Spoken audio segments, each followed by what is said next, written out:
Oi, gente, tudo bem com vocês? Fazendo uma live aqui aleatória, enquanto as pessoas não chegam, eu vou ficar falando coisas mais aleatórias ainda. Essa live aqui é só pra conversar com vocês hoje, eu não vou jogar nada, não vou fazer nada, eu tô com orelhas de gato porque é Halloween, mas quem sabe use sempre, sei lá. Gostei dessas orelhas. E é isso. Segunda-feira e estamos aí. Eu tô fazendo live, na verdade, porque eu tô muito estressado, quero me distrair. E porque eu quero fazer mais lives por semana. Eu quero fazer pelo menos uma live conversando, assim, aleatoriedades. E outras lives jogando. E mesmo que não tenha muita gente assistindo, eu quero fazer live mesmo assim. E eu quero colocar essas lives disponíveis no YouTube depois para as pessoas assistirem. E enfim, é isso. Obrigado, Baby Crazy, pelas curtidas. Oi, boa tarde, tudo bem? Eu tô muito ansioso hoje, então resolvi fazer uma live pra ver se eu me desestresso um pouco. Coisas acadêmicas. Enfim, já tá quase acabando o ano e vai chegando o fim do ano assim, eu vou ficando cada vez mais ansioso. Se vocês tiverem... se tiver ruim o som, me falem, tá, pessoal? Eu não sei se minha internet tá muito boa, mas enfim. Que fone fofo. Obrigado.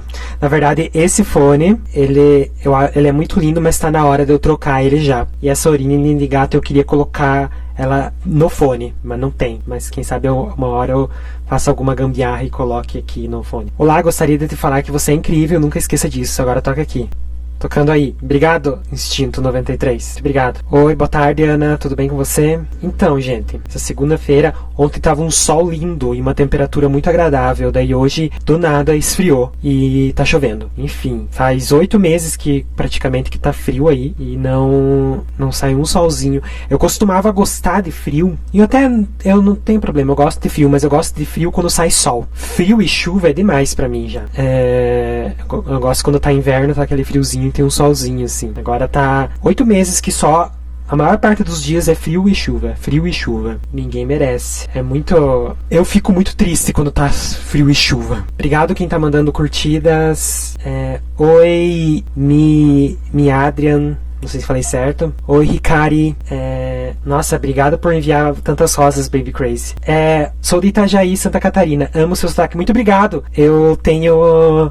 familiares aí, minha sogra é de Itajaí, a gente vai às vezes aí, não tanto quanto a gente gostaria de ir, mas a gente vai às vezes aí, a gente vai pra Itajaí uma vez por ano, 2, que minha sogra é daí. Oi, Astre, tudo bem? Fala, prof, tudo bem? E aí, beleza? Feliz quando tem meus alunos aqui me vendo também. Ok. Você tem alguma dica para autistas que irão prestar vestibular? Então, assim, eu sou contra o vestibular, aqueles, né? Eu sou professor. Mas eu acho que o vestibular é um sistema meio falho, assim, em diversos sentidos. Aquele que já começa a problematizar, né? Enfim, dependendo do lugar onde você vai fazer, dependendo do lugar onde você vai, a questão é pegar os tópicos do que vai cair na prova, ver o que você mais se dá bem e o que não. Enfim, é que assim, gente, o vestibular é uma coisa complicada, né? Eu sou professor e eu já corrigi prova de vestibular também, então é um sistema assim que é injusto, a hora da prova é muito tensa, é algo assim que deixa todo mundo ansioso e nervoso, não mostra tua capacidade completa de conhecimentos. Tudo ótimo por aí. Amei o fone e a orelhinha, obrigado.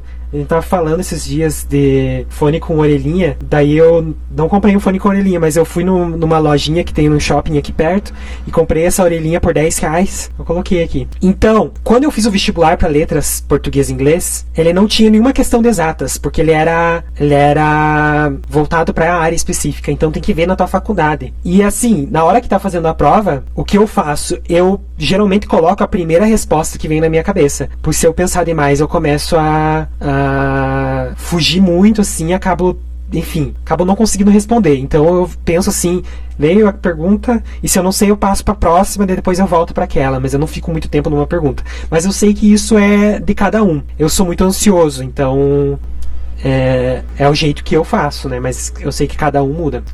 Conhecer Minas Gerais.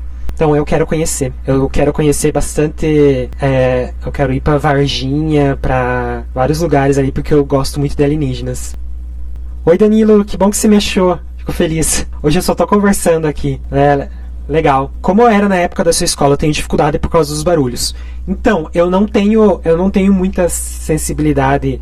Quer dizer, eu não sei agora, porque eu sempre mascarei tanto o meu autismo assim que eu não sei. E agora eu percebo que eu tenho sim sensibilidade auditiva, mas eu sempre coloquei isso numa caixinha do lado, assim. Mas o ensino fundamental 2, tipo, do quinta série, agora sexto ano, né, até o nono ano, e primeiro, segundo, terceiro ano do ensino médio, foi terrível, assim, pra mim.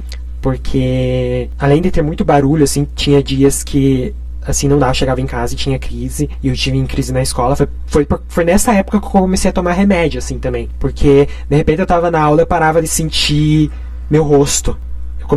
Eu começava a dissociar, assim, eu parava de sentir meu corpo. É uma maneira de eu lidar com tudo isso. Então, eu fiz um monte de exame, eu pensei até que tinha algum problema alguma doença, assim, grave, porque amortecia aqui minha cara, amortecia meus braços, assim. Eu já cheguei a desmaiar, assim, na rua uma vez. Daí eu fiz um monte de exame, assim, não deu nada grave, assim. Nenhuma doença que eu ia morrer, por exemplo. Que eu sempre tive muito medo de... Enfim, era só as crises mesmo que eu tinha. Como você teve seu diagnóstico? Pandemia, diversas questões que eu achei que estavam superadas voltaram, e crises e mais crises na pandemia, tudo aumentou. Daí eu voltei a fazer terapia, e nesse processo de voltar a fazer terapia, começaram a surgir esses questionamentos com a minha psicóloga, e daí eu levei pro neurologista. Eu levei pra psiquiatra também, mas psiquiatra não foi uma boa experiência, assim, era bem capacitista. Mas daí eu fiz todos os processos, demorou uns 6 meses ali, desde a psicóloga falar que eu poderia ser autista até o neurologista me dar o diagnóstico. Demorou 6 meses. Mas eu sempre desconfiei, e eu já tinha levado essas questões para outros médicos, assim, mas sempre ignoraram. Mas aí eu tinha parado de fazer terapia por muito tempo. Daí eu voltei a fazer terapia na pandemia, e essa psicóloga lá me ouviu, e ela realmente quis investigar isso. Então é muito importante você achar um profissional que não desconsidere o que você diz, né? E tem também algumas linhas de profissionais, assim, que não são de dar diagnóstico. Por exemplo, eu fui a minha vida inteira em psicólogo, só que eu nunca tive um diagnóstico assim preciso, além das transtorno de ansiedade, pânico, etc. Mas as minhas terapias sempre me ajudaram bastante. As minhas terapias, apesar de não ter diagnóstico. Só que eu acho que eu deveria ter tido o diagnóstico para conseguir me entender melhor, porque apesar de me ajudarem bastante, várias questões de autoestima e de quem eu sou estão relacionadas com o meu diagnóstico, né? Então, isso poderia ser trabalhado muitos anos antes. Agora que eu tô entendendo quem eu sou de verdade. Enfim, eu fui no psiquiatra para procurar um possível caso de TDAH. Ele disse que era coisa da idade. Então, o profissional que eu fui, eu falei que eu pensava na possibilidade que eu poderia ser autista. E ela falou assim, não tem como você ser autista porque você faz contato visual.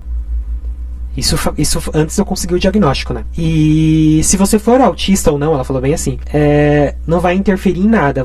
Nós vamos tratar aqui ela falou assim, seus sintomas, tipo de ansiedade, fobia social e tudo mais. E daí taca-lhe remédio. E me deu uns remédios lá que não me fizeram bem. Enfim, daí depois eu fui no neurologista que levou isso a sério, porque minha psicóloga me recomendou ele, a psicóloga que eu comecei aí, daí eu fui no neurologista que levou isso a sério e finalmente consegui meu diagnóstico. E daí hoje já não tô mais com o neurologista que me deu o diagnóstico porque eu mudei de cidade, mas o psiquiatra que eu tô indo aqui, ele também não questiona meu diagnóstico, ele entende isso, porque as pessoas acham que não é importante você ter diagnóstico, mas é importante sim pra gente se conhecer, né? Inclusive eu e meu marido conseguimos o diagnóstico muito perto um do outro, porque a pandemia mexeu com todo mundo e nós dois começamos a fazer terapia mais ou menos juntos. E daí ele conseguiu o diagnóstico de TDAH e eu de autista. Procurou psiquiatra particular? Sim. Eu sei que isso não é uma realidade para muitas pessoas e que não é muito acessível, principalmente em cidade pequena, que é onde eu moro, que para achar um profissional só tem 2 neurologistas e 2 psiquiatras na cidade inteira e quase nunca tem horário. Demora 3 meses para você conseguir marcar uma consulta. Então foi no particular, mas na época eu trabalhava, daí metade do meu salário ia tudo pra psiquiatra, neurologista, remédio. Hoje em dia ainda vai tudo pro remédio, mas naquela época ia mais ainda. eu tenho um filho com transtorno espectro autista e através dele tenho quase certeza que eu também tenho. Então, diversos estudos indicam que o autismo ele é genético, né? E a partir do meu diagnóstico eu comecei a perceber que diversas pessoas da minha família são neurodivergentes. Inclusive eu tenho certeza que meu avô, que era a única pessoa da família que me entendia e me abraçava assim quando eu tinha crise, eu percebi que ele também era autista. Ele já não vive mais, mas depois que eu consegui meu diagnóstico, eu percebi que meu avô era autista também, porque eu me identificava muito com diversas coisas dele. E ele era uma das poucas pessoas que me defendiam, assim, quando eu tinha crises, em festa de família, aniversário, assim. Só tenho do SUS aqui, ele jura que eu sou apenas tímida e ansiosa. Nossa, eu entendo isso. É complicado. E eu queria que isso fosse mais acessível. Em algumas cidades grandes, tem alguns hospitais públicos e tudo mais que tem um suporte maior para pessoas autistas, porque tem mais profissionais especializados, mas isso não é a realidade do Brasil inteiro. Eu tenho certeza que alguém da linhagem da minha família era, provavelmente, e meu pai também, por mais que seja... Ok. Então, eu desconfio que meu pai também é autista, só que meu pai é uma pessoa muito abusiva, mas ele tem hipersensibilidade a diversas coisas, só que a parte do autismo do meu pai nunca foi problema. O problema é o machismo, enfim. As pessoas... Mas eu desconfio que ele também é autista. Só que eu não tenho muito contato com meu pai também, porque ele sumiu, enfim. Ele nunca ia aceitar esse diagnóstico também, conhecendo a personalidade dele. O meu pai, ele até hoje não aceita que eu sou casado com um homem, tipo, ele não sei se ele não entende, faz que não entende. Eu tô há 7 anos junto com meu marido e ele finge que que esse relacionamento não existe, enfim. Aqui não dá, tem 20 mil habitantes e um psiquiatra pra cidade. Então, tem alguns profissionais que atendem online, mas eu não sei se alguém tiver aqui sugestão de profissionais, enfim.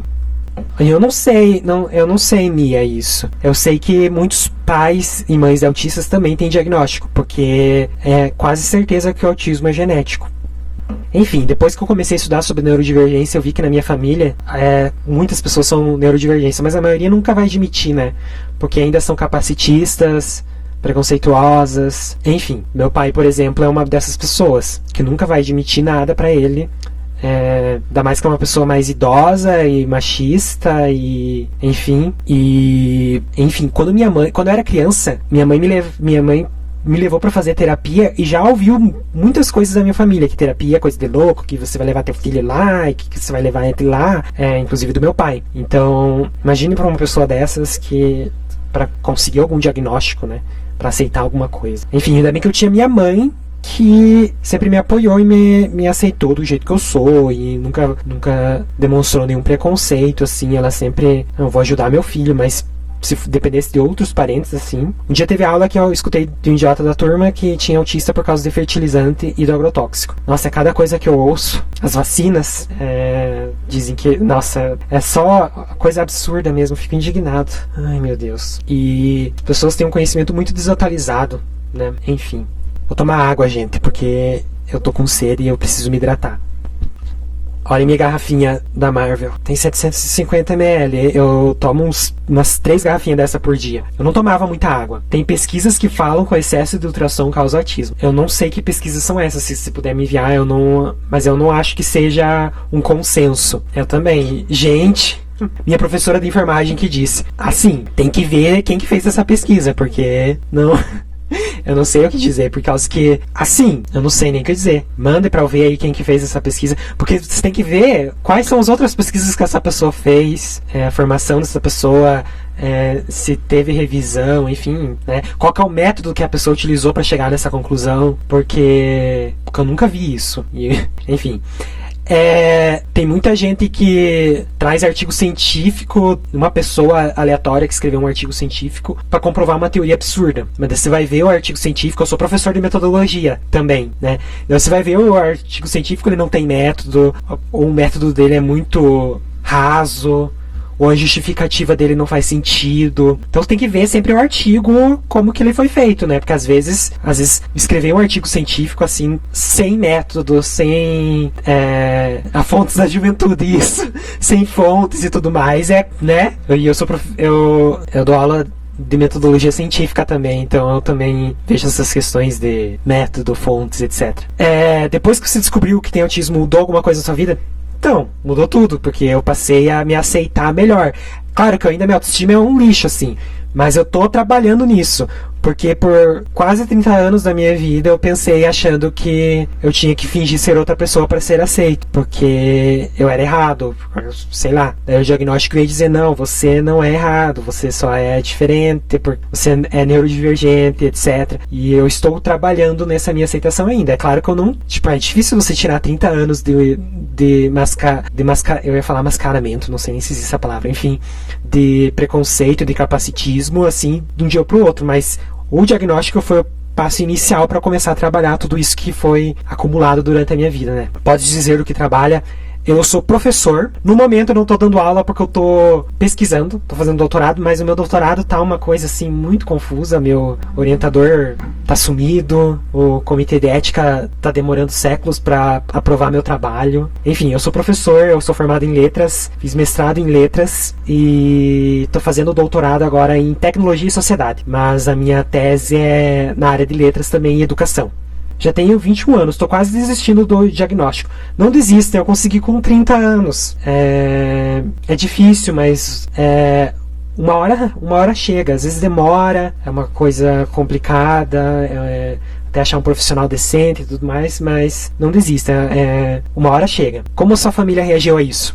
Minha mãe entendeu tranquilamente, porque ela fez parte desse processo. Inclusive o neurologista entrevistou ela para saber como é que eu era na infância, e ela disse que faz sentido, pesquisando mais tudo, ela disse que faz sentido. Nossa, verdade. Algumas pessoas da minha família pediram desculpas pelo jeito que me tratavam. Quer dizer, se eu não tivesse diagnóstico nenhum, tudo bem me tratar de certa forma, mas agora como eu tenho diagnóstico, mas tudo bem, eu entendo, mas nenhuma criança deve ser tratada de uma maneira assim, a ser culpabilizada, a ser tratada como alguém que tem que ser presa em algum lugar, coisas que eu já ouvi da família. Depois vieram pedir desculpa por causa do jeito, depois que saiu o diagnóstico, vieram pedir desculpa por causa do jeito que me tratavam quando eu era criança. Ai, complicado, né? Mas enfim. Quanto tempo foi o diagnóstico? Demorou 6 meses desde eu conseguir o diagnóstico. Não, de eu conseguir o diagnóstico da psicóloga levantar a possibilidade e me recomendar um neurologista até o diagnóstico. Daí foi algumas entrevistas. Eu não sei qual foi o método que o neurologista usou para me diagnosticar, assim, porque eu sei que existem diversas maneiras, mas eu respondi algumas entrevistas, minha mãe respondeu a entrevista, daí chegou no diagnóstico. Foi todo com base em entrevistas. O diagnóstico, por exemplo, do meu marido foi mais complexo do que o meu, porque ele foi numa neuropsicóloga, e o meu eu recebi o laudo lá, uma folha assim, com meu CID lá, com tudo certinho. O marido, ele recebeu um artigo científico basicamente sobre ele, com 7 páginas assim, falando todos os resultados que ele teve nas entrevistas, assim, dizendo que ele tinha TDAH. São métodos diferentes também. No caso dele, por exemplo, a mãe dele não foi entrevistada. No meu, a minha mãe foi. Eu acho que a entrevista com a minha mãe foi, assim, essencial para fechar o diagnóstico. É normal autistas estarem a falar e esquecerem o que dizer. Neurodivergentes em geral, na verdade. TDAH também. Eu sou formado em letras. E eu tenho hiperfoco em palavras. Por exemplo, quando eu tinha 8 anos de idade, eu li um dicionário inteiro. Mas isso nunca fez com que eu fosse perfeito falando. Por exemplo, se vocês me derem um assunto agora para eu dar aula, do nada assim, eu vou ficar muito nervoso, eu não vou conseguir falar em alguns momentos, eu vou gaguejar. Fazer live, assim, tá me ajudando um pouco nisso também. E a pandemia também fez com que eu desse muita aula online, então estou um pouco mais confortável com as câmeras. Mas mesmo assim, principalmente se eu estou presencialmente, assim, eu fico muito nervoso. Primeiro dia dando aula para as turmas, assim, nossa, eu sempre explico que eu... por exemplo, agora, né? Enfim, a minha psiquiatra fez uma entrevista comigo, pegou minha lista e olhou pra minha cara e falou que eu sou autista. Então, o neurologista, ele falou na primeira sessão que eu fui com ele: você tem muitas características de pessoa autista, mas vamos ter que fazer algumas entrevistas aqui, vamos ter que conversar com a tua mãe. Ainda bem que minha mãe é bem disponível, né? Pra ver como você era na infância. Porque isso pode afetar o diagnóstico, né? Porque pessoas que são autistas nascem autistas, né? Então... Porque eu também não me lembro de muitas coisas da minha infância. Eu lembro de situações específicas, assim, mas não me lembro das minhas crises muito bem. O que eu falo é coisa que minha mãe conta a maior parte das vezes. Oi, Rafael. Tudo bem? Obrigado pela pela Rosa. Eu adoro esses presentinhos do TikTok. Ah, psiquiatra autista? Tá outro mundo, né? Então, por isso que o diagnóstico foi... Eu acho que deveria ter mais profissionais autistas, assim, na área da saúde para entender... Enfim, existem bastante, mas até achar, né? Meu marido, ele faz medicina. Ele é TDAH e ele começou esse ano a fazer medicina. E ele quer ser neurologista. Então, eu tenho certeza que ele vai ajudar bastante pessoas a conseguirem seus diagnósticos. Porque ele também sabe como foi importante pra ele. Eu queria fazer psicologia, mas eu não sei se eu conseguiria... Só se eu for pesquisador, psicólogo. Mas eu não sei se eu conseguiria lidar com uma rotina tão... complexa de atender diversas pessoas por dia para clinicar, isso que eu tô falando, porque eu tenho dificuldades em separar as minhas emoções das emoções dos outros, digamos assim. E as coisas me afetam muito, muito fortemente. Às vezes não parece, porque eu tô com uma cara de poker face, mas as coisas me afetam muito forte. Já como professor, eu já sofro com isso. E, enfim, por um lado é bom, porque a gente precisa se importar, mas pro outro, eu não sei, eu preciso me conhecer mais. Porque, como eu falei, agora que eu tô me conhecendo, né? Você dá aula de quê? Eu dou aula de português, inglês, metodologia científica e linguística. Português e inglês faz tempo que eu não dou aula. Eu dava aula de gramática para o ensino fundamental, médio, até que eu tô até enferrujado. Eu passei mais tempo dando aula de metodologia científica na faculdade. Eu dava aula para os primeiros anos de basicamente todos os cursos. Já dei aula para psicologia, para ciências da informação, para educação física, enfim, eu dei aula para todas as turmas, assim, para os calouros de metodologia científica. Obrigado, Adrian. Eu vou tentar fazer pelo menos uma por semana falando. Eu gosto de conversar também sobre isso. Oi, Rubi, te amo, ídolo. Obrigado. Gente, aqui eu uso coisa do computador, às vezes não aparece o nome completo de vocês. Calma que eu tô... aqui. Eu mal tive aula de metodologia, então... Eu aprendi bastante metodologia no mestrado, né? Porque eu sou de letras, então a escrita de artigos acadêmicos, e as pessoas acham que eu sou um dicionário ambulante porque eu fiz letras, mas na semana passada na academia, comecei a fazer academia, né, por questões de saúde. E a professora lá falou bem assim pra mim: você sabe qual que é o plural de degrau? E eu não soube responder na hora. Eles acham que só porque eu fiz letras eu vou saber todas as palavras. E faz tempo que eu não dou aula de gramática.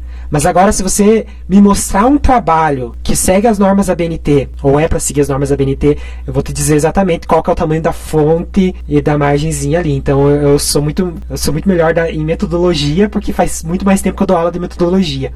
Eu trabalho bastante com a parte de documentos educacionais também, tanto é que o meu doutorado eu tô vendo eu tenho problema, assim, esquecer palavras, assim, é muito fácil pra mim. As diretrizes básicas, curriculares, nacionais, eu tô estudando isso. Que surgiram as novas em 2018, né, e eu tô estudando isso e vendo o que tem ali.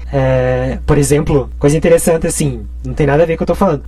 Paulo Freire tá em toda a educação, querendo ou não, diversos conceitos da educação, e esse governo não aceita Paulo Freire, né? Diversas pessoas provavelmente nunca leram Paulo Freire. Então, o que aconteceu nos novos documentos que surgiram em 2018? Toda a teoria de Paulo Freire tá ali, diversas coisas do Paulo Freire, mas eles não citam em nenhum momento Paulo Freire, mas tá ali. Então eu trabalho com isso, tipo, eu vou analisando o discurso, etc. Mas às vezes as pessoas usam metodologias dialógicas do Paulo Freire e nem sabem, por causa que ele ajudou a formar a base da educação atual, digamos assim, no mundo inteiro. E eu trabalho também com um autor chamado Bakhtin, que é um russo, que também foi perseguido, enfim, e ele também trabalha com diversas coisas e dialoga bastante com o que o Paulo Freire fala. Enfim. Gente, o pessoal da Resistência Neurodiversa tá aqui. Ai, gente, obrigado. Eu ainda não sei divulgar direito minhas coisas. Eu só começo a gravar e faço. Nossa, fico feliz que... Ai, gente, vocês são um grupo muito, muito especial pra mim. Porque, assim, eu já... Teve tanta coisa, assim, que eu... Porque as pessoas... Eu tenho 31 anos, né? Então, cada coisa que eu já passei aí nessa vida, cada coisa que já me disseram que, por exemplo, que eu só falava de mim, e na verdade, Hoje eu sei que contar as minhas experiências é uma forma de eu me conectar com os outros. Então, se alguém conta um problema para mim e eu conto um problema meu, é forma que eu consigo me conectar, né? E é uma forma totalmente válida, só que muitas pessoas acham que estamos sendo egoístas e tudo mais. Já me falaram que eu falava muito dos meus problemas. Gente, eu falo muito de tudo da minha vida. Eu não escondo meus problemas, eu não escondo minhas felicidades também. Eu falo que eu baixava a energia dos lugares porque eu só reclamava. Já falaram isso de mim, que eu só reclamava. Gente, todo mundo pensa em diversas coisas que querem reclamar. Eu só falo o que eu quero reclamar. Enfim, eu já sofri muito, tipo, comentários assim, são microagressões, né? Tipo, enfim. Boa tarde, Irã. Tô lendo aqui as mensagens antigas. Oi, Mayumi. Então, gente, assim, o autismo é uma coisa muito diversa, né? Eu tenho momentos que eu falo rápido demais. E daí, às vezes eu esqueço de respirar enquanto eu tô falando. Principalmente quando eu tô dando aula, que eu entro num estado mental ali. Parece que eu canalizo a matéria ali e fico muito empolgado, que é falar sobre isso é um dos meus hiperfocos, né? E falo assim que, meu Deus, eu tenho que falar para meus alunos assim, viu, gente? Se eu estiver falando muito rápido, me avisem que eu falo um pouco mais devagar. Daí eu repito. Eu geralmente repito o que eu falo diversas vezes durante a aula, porque eu sei que, enfim, cada pessoa entende de uma maneira e existem diversas formas de aprender, né? Eu acho que isso que é importante para quem dá aula também, né? Você entender que e isso é um desafio enorme, né? Você ter que falar de diversas maneiras o mesmo assunto para que diversas pessoas consigam entender. E na pandemia eu sofri muito, porque eu comecei a dar aula online e eu gosto de dar uma assistência individual para cada aluno. Só que por causa que estava online, tinha turmas minhas que tinha 300 alunos. E daí eu não conseguia ajudar os meus alunos da maneira que eu gostaria. E eu acabei me sobrecarregando demais e, enfim, o resto é história. Você dá aula de quê? Já dei aula de português, inglês, e nos últimos anos eu dei aula mais de metodologia científica e linguística.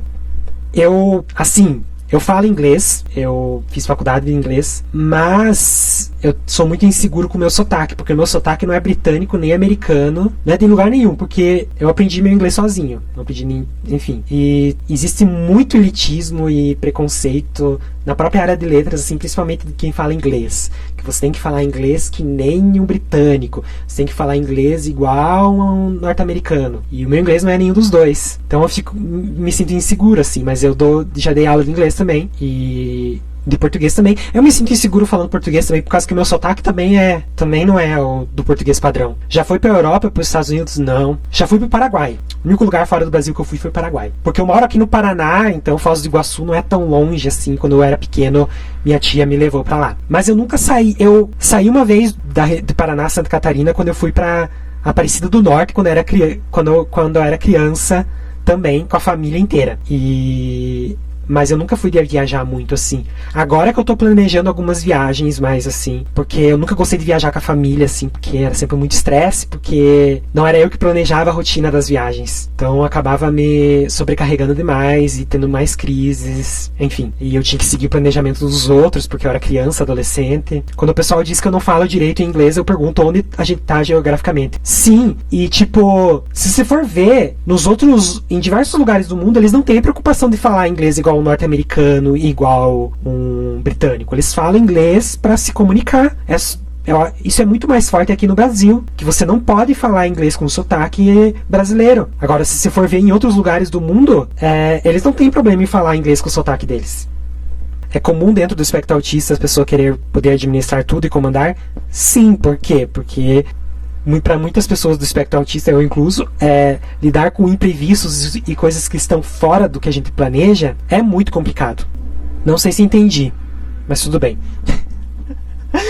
Qual parte do Paraná você é? Eu tô morando em Curitiba agora, mas eu sou de União da Vitória, que é uma cidade que faz divisa com Santa Catarina. E é uma cidade que ela é dividida em duas, na verdade, porque é a União da Vitória, parte de Paraná, e Porto União, que é Santa Catarina. Então você anda assim, 100 metros assim, você sai do Paraná para Santa Catarina e nem percebe, porque é muito misturado, assim. Então, eu nasci, na verdade, em Porto União, ou seja, Santa Catarina. Mas eu morei, a maior parte da minha vida, em União da Vitória, no Paraná. Mas, assim, a distância entre um e outro, por exemplo, eu fazia faculdade no centro de União da Vitória, e você anda 100 metros, está em Porto União. Vai fazer supermercado Santa Catarina. Então, nos últimos anos eu morava em Santa Catarina e trabalhava no Paraná. Mas, tipo assim, é 3 minutos da minha casa até o trabalho, porque o interior é tudo mais perto, né? Então, eu digo que eu sou no Paraná porque eu tô morando no Paraná agora, eu tô em Curitiba, né? Mas eu morei na divisa exatamente dos 2 estados, então, embora meu sotaque seja muito mais forte paranaense, porque é muito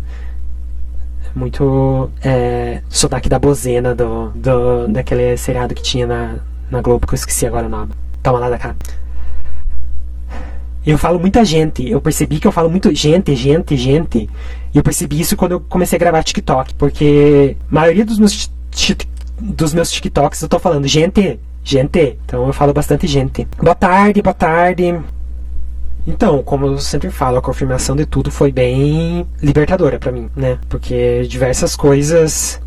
Agora vem uma outra pergunta aqui que até me tirou do rumo. Quando eu era criança, como te ajudavam quando tinha crise? Me ajudavam dizendo, tem que internar essa criança. Já tomou os remédios hoje? Vamos mandar pro hospício essa criança. Tem que deixar presa em casa, não dá pra sair. Assim que me ajudavam quando eu tinha crise, quando eu era criança. E diversas coisas absurdas desse tipo. Não minha mãe não fazia isso, mas outras pessoas falavam isso. Já quando eu tinha crise me deixavam sozinho. Tipo, me deixavam... Principalmente em viagem com a família inteira, era tenso pra mim. Me deixavam sozinho, assim, saíam sem me levar porque eu tava em crise, e diversas coisas do tipo. Não gosto muito de falar isso porque eu não quero expor também, mas... Assim, depois que eu tive o diagnóstico, muitas pessoas vieram pedir desculpa, mas você não fala isso pra ninguém, né? Tipo, tem que internar. Cadê a camisa de força? Coisas que diziam pra mim quando eu era criança. Falavam bastante, cadê a camisa de força? E coisas absurdas. São coisas que é difícil da gente tirar da gente, né? Porque a gente cresceu ouvindo isso. Enfim.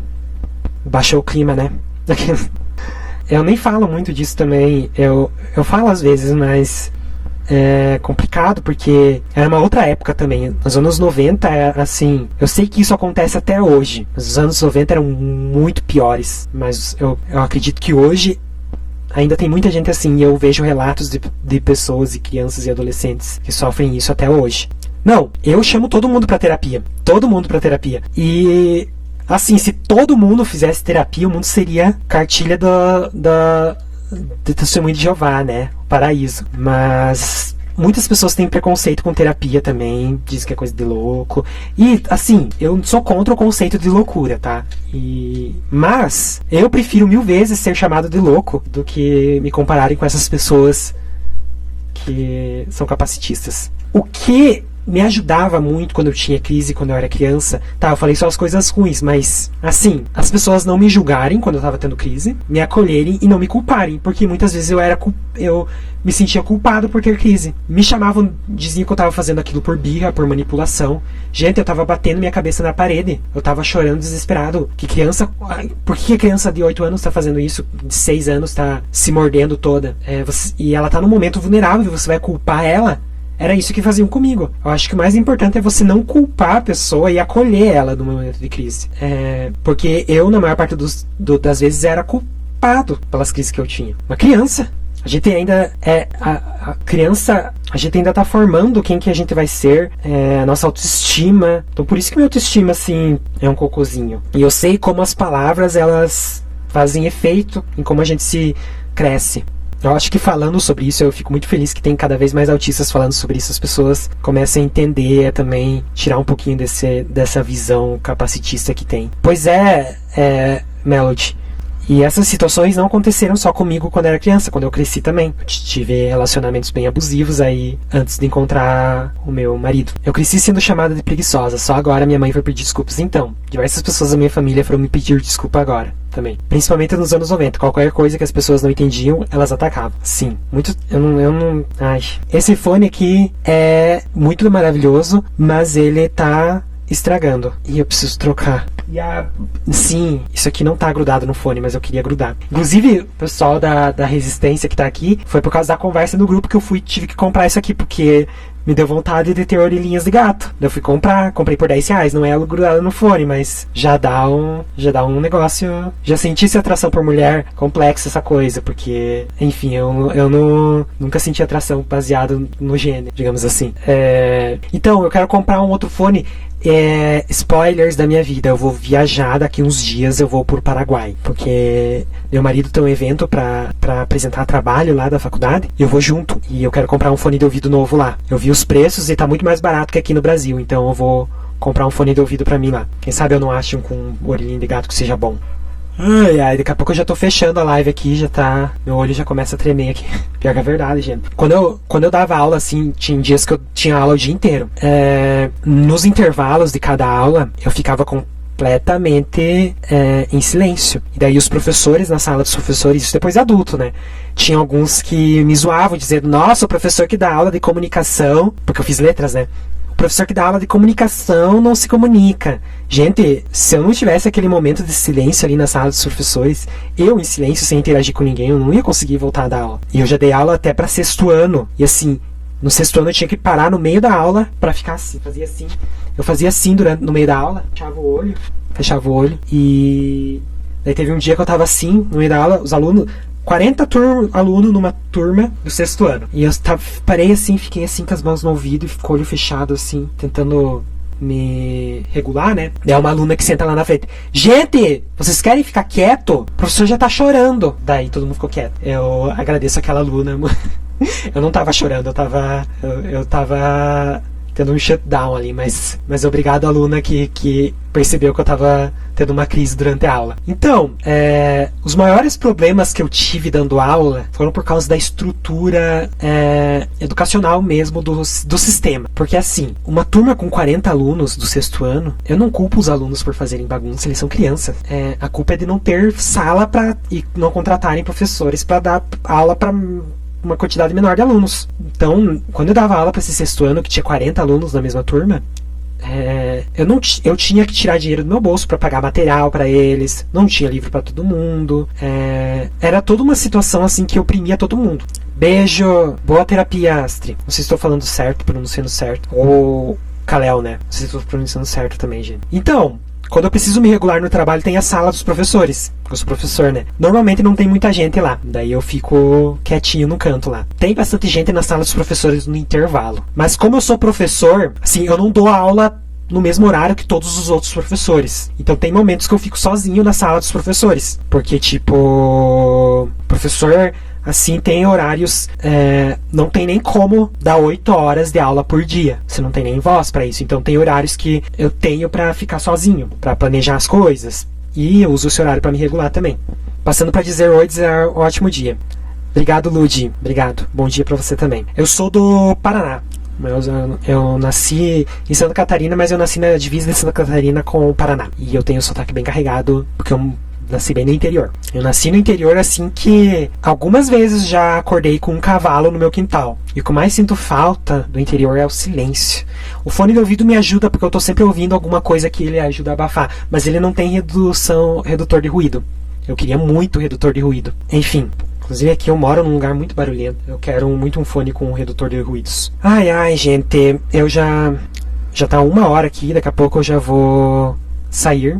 Eu já tô cansado. Eu faço live mais essa hora porque de noite eu descanso mais, assim. Eu gosto de assistir coisa, ficar deitadinho. Então tarde, assim, essa hora que eu me tenho mais energia. Porque senão eu não tenho energia pra fazer as coisas depois. Porque assim, se eu tenho alguma coisa pra fazer 8 da noite, eu não consigo fazer nada antes desse horário. Porque eu fico pensando naquela coisa que eu tenho que fazer 8 da noite. Então eu prefiro fazer antes do que mais tarde. Porque senão eu não consigo viver meu dia.